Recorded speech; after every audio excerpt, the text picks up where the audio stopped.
जहां पूरा भारत नेपाल पर नजरें टिकाए हैं तो दूसरी तरफ पूरी दुनिया की नजरें इस समय हैं कतर और उसकी राजधानी दोहा पर। जी हां, इस समय कतर की राजधानी दोहा पर चौतरफा बमबारी हो रही है। जी हां, हम उसी कतर की बात कर रहे हैं जो कि ना सिर्फ अरब वर्ल्ड बल्कि पूरी दुनिया के सबसे अमीर देशों में आता है और बहुत ही ज्यादा डेवलप देश है।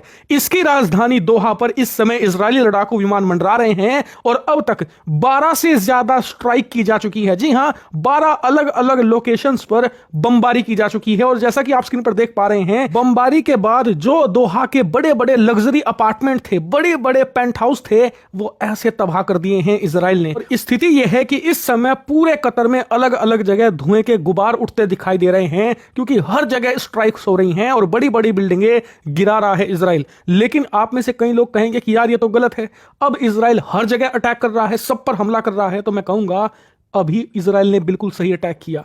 3 साल में पहली बार इजराइल ने सही निशाना लगाया है क्योंकि गाजा में आप सब कुछ तबाह कर रहे हैं, ईरान में सब कुछ तबाह कर रहे हैं, लेकिन टेररिस्ट का जो एपिसेंटर है वो कतर है, उसे तो आपने अब निशाना बनाया है और अब आप देखिएगा कि यह युद्ध कैसे खत्म होता है। जो लोग नहीं समझे तो आपको बता दूं, दुनिया में जितने भी टेररिस्ट ऑर्गेनाइजेशन है ना, उनमें से ज्यादातर का हेडक्वार्टर आपको कतर की राजधानी दोहा में मिलेगा। चाहे हमास हो, हिजबुल्लाह हो, यहां तक कि जो अफगानिस्तान का तालिबान है ना, उसका भी सबसे बड़ा हेडक्वार्टर है राजधानी दोहा में। और वहीं पर बैठकर उसने अमेरिका के साथ नेगोशिएशन भी करी थी, जिसके बाद अमेरिका एग्जिट हो गया था अफगानिस्तान से। और इसीलिए कहा जाता है कि दुनिया में किसी भी टेररिस्ट से आपको बात करनी है, उस ऑर्गेनाइजेशन से बात करनी है, तो आपको कतर की राजधानी दोहा जाना पड़ेगा, वहीं बातचीत होगी। क्योंकि जितने भी ये संगठन हैं, सबकी टॉप लीडरशिप और उनके परिवार राजधानी दोहा में ही बड़ी लग्जूरियस लाइफ जीते हैं। भले ही वो अपने लोगों से बंदूक उठवा दें, उन्हें मरने के लिए छोड़ दें, लेकिन अपने बच्चों को शानदार जिंदगी देते हैं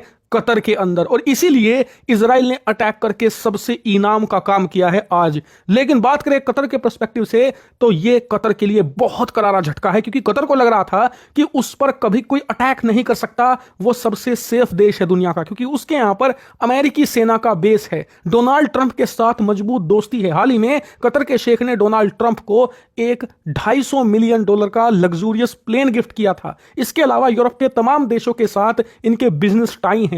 तमाम लीडर्स कतर के साथ अच्छी दोस्ती रखते हैं, यहां तक कि कतर एकमात्र ऐसा अरब का देश है जिसकी दोस्ती ना सिर्फ सऊदी के साथ है, अमेरिका के साथ है, बल्कि ईरान और रूस के साथ भी है। इसीलिए इन्हें लगता था कि ये इनविंसिबल हैं, कभी इन्हें टारगेट नहीं किया जा सकता और इसका फायदा ये उठाते भी आए हैं। लेकिन आज इजरायली वायुसेना ने इनका ये भ्रम तोड़ दिया है। और बात करें कतर के हिसाब से तो फिलहाल उसे सपोर्ट देने के लिए सिर्फ एक देश सामने आया है, सऊदी अरेबिया। सऊदी अरेबिया ने कहा है कि वो कतर को प्रोटेक्ट करेंगे और उसके लिए वो अपनी तमाम कैपेबिलिटीज डिप्लॉय करने जा रहे हैं। लेकिन भारत में बहुत से लोगों को बुरा जरूर लगेगा, लेकिन सच्चाई यह है कि ये देश कुछ नहीं बिगाड़ सकते इजराइल का, जब तक कि अमेरिका का हाथ है इजराइल के सर पर, क्योंकि ये सब के सब निर्भर हैं अमेरिका के ऊपर और हद से ज्यादा निर्भर हैं। यहां तक कि आज इजराइल किसी भी अरब देश पर अटैक कर सकता है और इनमें से कोई भी इजराइल का कुछ नहीं बिगाड़ सकता। ये पोजीशन है इनकी, क्योंकि इन्होंने अपनी सॉवरेंटी यानी कि अपनी स्वतंत्रता सरेंडर कर रखी है अमेरिका के सामने। लेकिन अब देखने वाली बात यह होगी कि ये अरब देशों पर पहला डायरेक्ट हमला है जो इजराइल ने किया है,